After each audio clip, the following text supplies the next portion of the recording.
નમસ્કાર દર્શક મિત્રો, હું છું પરેશ ચૌહાણ. સૌરાષ્ટ્ર સમ્રાટ ન્યૂઝ ચેનલમાં આપનું હાર્દિક સ્વાગત છે. બોટાદ રેલવે સ્ટેશનમાં નવરાત્રિ ગરબીનું આયોજન કરવામાં આવ્યું. બોટાદમાં રેલવે સ્ટેશનમાં છેલ્લા 45 વર્ષથી ગરબીનું આયોજન કરવામાં આવે છે.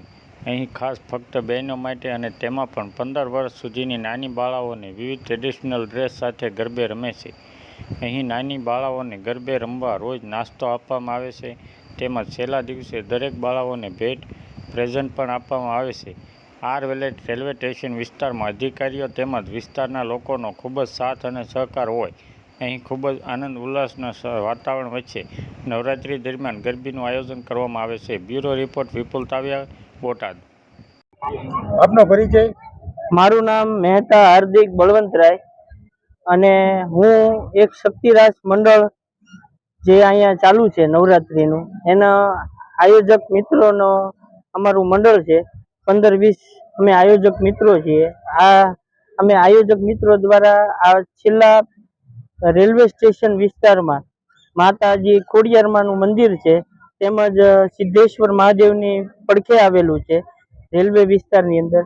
છેલ્લા 45 વર્ષથી અહીંયા માતાજીનો રાસ ગરબા તેમજ જૂની બોટાદ લેવલે ઘણી જૂની એવી આ ગરબી છે.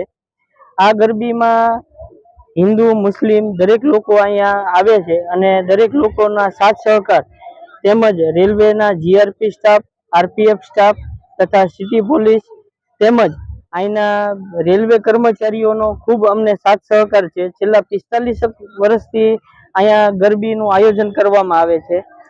કોણ કોણ ગરબીમાં ગરબા લઈ શકે?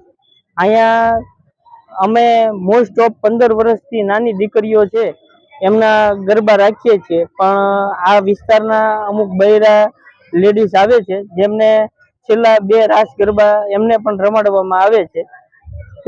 તેમજ અહીંયા જે લોકો આયોજક મિત્રો અને અહીંના સાથ સહકારી શહેરી વિસ્તારના માણસો, એ લોકો દરેક વ્યક્તિઓને અહીંયા બાળાઓને ખાસ કરીને નાસ્તો પણ કરાવવામાં આવે છે.